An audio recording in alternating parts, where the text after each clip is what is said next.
கன்னியாகுமரி மாவட்டம் ஆசாரிப்பள்ளத்தில் அரசு மருத்துவமனைக்கு செல்லும் சாலையின் நடுவே மின் கம்பங்கள் இருப்பதால் அவற்றை அகற்ற வேண்டும் என்று வாகன ஓட்டிகள் கோரிக்கை விடுத்துள்ளனர். பார்வதிபுரத்தில் இருந்து ஆசாரிப்பள்ளம் அரசு மருத்துவக் கல்லூரி மருத்துவமனைக்கு செல்லும் சாலை விரிவாக்கம் செய்யப்பட்டது.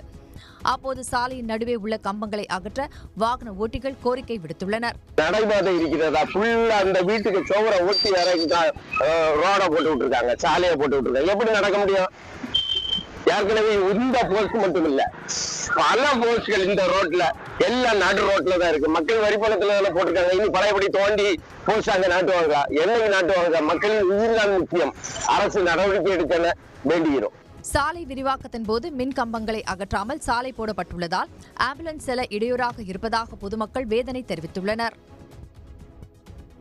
ராமநாதபுரம் மாவட்டம் கமுதி பேருந்து நிலையம் முன்பு 100% வாக்களிப்பை வலியுறுத்தி விழிப்புணர்வு பேரணி நடைபெற்றது. கமுதி தாசில்தார் ஸ்ரீராம், தேர்தல் அலுவலர் லலிதா தலைமையில் நடைபெற்ற பேரணியில் பதாகைகளை ஏந்தி மாணவ மாணவிகள் விழிப்புணர்வு முழக்கங்களை எழுப்பியவாறு சென்றனர். மேலும் மாணவர்கள் சிலம்பம், வாழ்வீச்சு, கட்டைக்கால் நடனம் உள்ளிட்டவற்றை செய்து காட்டி விழிப்புணர்வை ஏற்படுத்தினர்.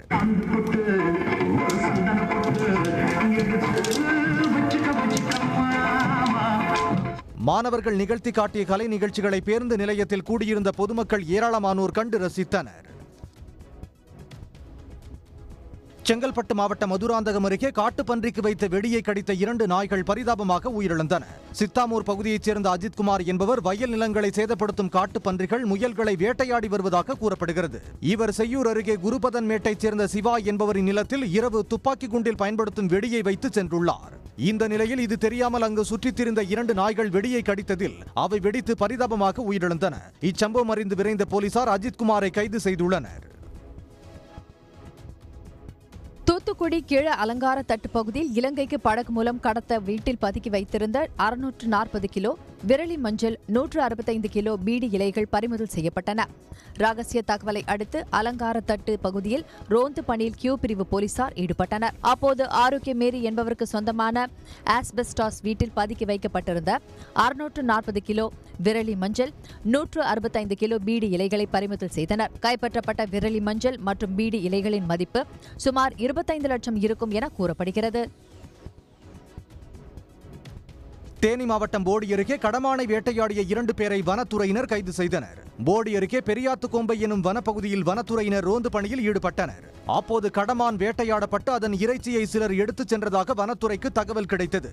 இதனைத் தொடர்ந்து அங்கிருந்து வீட்டுக்குள் சோதனை செய்த போது மான் இறைச்சியை சமைத்துக் கொண்டிருந்த பால்பாண்டி, மாசுகாளை ஆகியோர் கையும் களவுமாக சிக்கினர். மேலும் துப்பாக்கியுடன் தலைமறைவான சீனிமுத்து என்பவரை வனத்துறையினர் தேடி வருகின்றனர். தஞ்சாவூரில் மன்னர் காலத்தில் கட்டப்பட்ட பிரசித்தி பெற்ற காளகஸ்தீஸ்வரர் கோயிலில் புதுப்பிப்பு பணிகள் நிறைவடைந்ததும் குடமுழுக்கு வெகு சிறப்பாக நடைபெற்றது. ஏராளமான பக்தர்கள் சாமி தரிசனம் செய்தனர். மங்கள வாத்தியங்கள் இசைக்க சிவாச்சாரியார்கள் புனித நீரை கோபுர கலசத்திற்கு ஊற்றி குடமுழுக்கு நடத்தினர். ராமநாதபுரம் மாவட்டம் நீலகண்டி ஊரணி பகுதியைச் சேர்ந்த பெண்கள் ஒன்று சேர்ந்து 17 லட்சம் ரூபாய் செலவில் கட்டிய சமயபுரம் ராஜ முத்துமாரியம்மன் கோயில் குடமுழுக்கு விமர்சையாக நடைபெற்றது. தங்களுடைய பகுதியில் கோயில் கட்ட திட்டமிட்ட பெண்கள் கடந்த 2 ஆண்டுகளாக முயற்சி செய்து முத்துமாரியம்மன் கோயிலை தற்போது கட்டி முடித்துள்ளனர். இதையடுத்து நடந்த குடமுழுக்கு விழாவில் பெண்கள் உட்பட நூற்றுக்கணக்கானோர் கலந்து கொண்டனர்.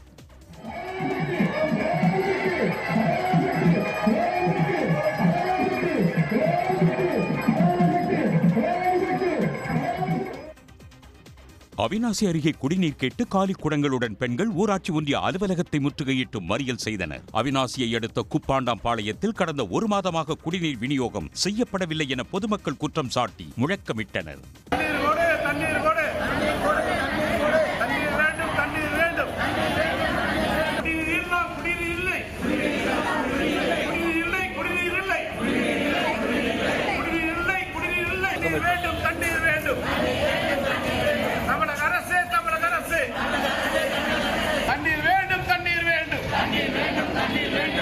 உரிய நடவடிக்கை எடுக்கப்படும் என்று குடிநீர் வடிகால் வாரிய அதிகாரிகள் உறுதி அளித்தனர். அதன் பேரில் பொதுமக்கள் மறியலை கைவிட்டு கலைந்து சென்றனர். சேலம் மாவட்டம் ஆத்தூர் அருகே சட்டவிரோதமாக கர்ப்பிணிகளுக்கு ஸ்கேன் செய்து கருவின பாலினத்தை தெரிவித்ததாக 2 பெண்கள் கைது செய்யப்பட்டுள்ளனர். கெங்கவெல்லி சுற்றுவட்டார பகுதியில் உள்ள கர்ப்பிணிகளுக்கு கருவில் இருக்கும் குழந்தை ஆனா பெண்ணா என்பதை கண்டறிவதாக வந்த தகவலை அடுத்து சுகாதாரத்துறை அதிகாரிகள் நடுவலூரில் ஆய்வு மேற்கொண்டனர். அப்போது ஜெயசூர்யா என்பவரது வீட்டில் இருந்த ஸ்கேனிங் இயந்திரத்தை பறிமுதல் செய்த அதிகாரிகள் 2 பெண்களை பிடித்து போலீசில் ஒப்படைத்தனர். சென்னை திருவல்லிக்கேணி முத்துக்காலத்தி தெருவில் அமைந்துள்ள முத்து விநாயகர் ஆலய குடமுழுக்கு வெகு விமரிசையாக நடைபெற்றது. மங்கள வாத்தியங்கள் முழங்க புனித நீர் கலசங்களுக்கு ஊற்றப்பட்டு கும்பாபிஷேகம் நடத்தப்பட்டது. இதில் திரளான பக்தர்கள் பங்கேற்று விநாயகரை வழிபட்டனர்.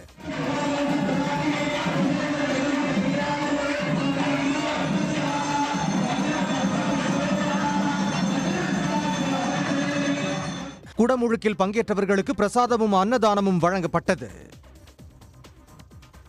கள்ளக்குறிச்சியில் 100% வாக்குப்பதிவை வலியுறுத்தி தண்டுவடம் பாதிக்கப்பட்ட மாற்றுத்திறனாளிகள் விழிப்புணர்வு பேரணியில் ஈடுபட்டனர்.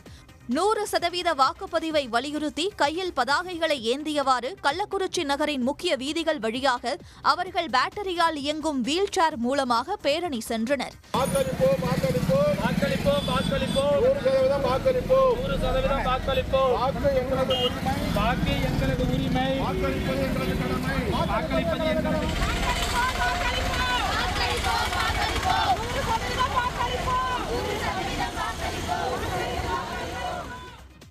கள்ளக்குறிச்சி பழைய மாவட்ட ஆட்சியர் அலுவலக வளாகத்திலிருந்து பேரணி தொடங்கியது. திருவாரூர் மாவட்டம் நன்னிலம் அருகே 3.5 வயது சிறுமியை பாலியல் துன்புறுத்தல் செய்த இளைஞருக்கு மகிழா நீதிமன்றம் இரட்டை ஆயுள் தண்டனை விதித்துள்ளது.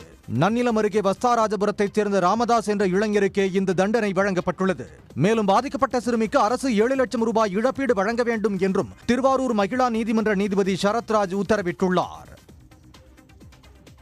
தூத்துக்குடி எட்டயபுரம் சாலையில் திமுக வடக்கு மாவட்ட செயலாளரும் அமைச்சருமான கீதா ஜீவனின் வாகனம் தேர்தல் பறக்கும் படை அதிகாரிகளால் சோதனை செய்யப்பட்டது.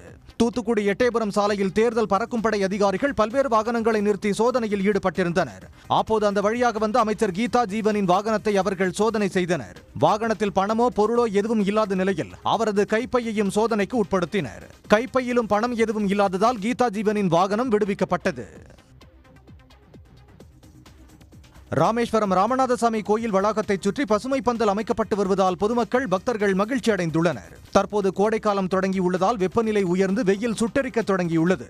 ராமேஸ்வரத்தில் கோயிலுக்கு வரும் பக்தர்கள் வெயிலின் தாக்கத்தால் அவதிக்குள்ளாவதை தடுக்க கோயில் வளாகத்தை சுற்றி பசுமை பந்தல் அமைக்கப்பட்டு வருகிறது. வடக்கு வாசல், கிழக்கு வாசல், தெற்கு வாசல், மேற்கு வாசல் என 4 பகுதிகளிலும் பசுமை பந்தல் அமைக்கப்படுவதால் பக்தர்கள் மகிழ்ச்சி அடைந்துள்ளனர். உடனுக்குடன் செய்திகளை தெரிந்து கொள்ள சன் நியூஸ் பெல் ஐகானை கிளிக் பண்ணுங்க.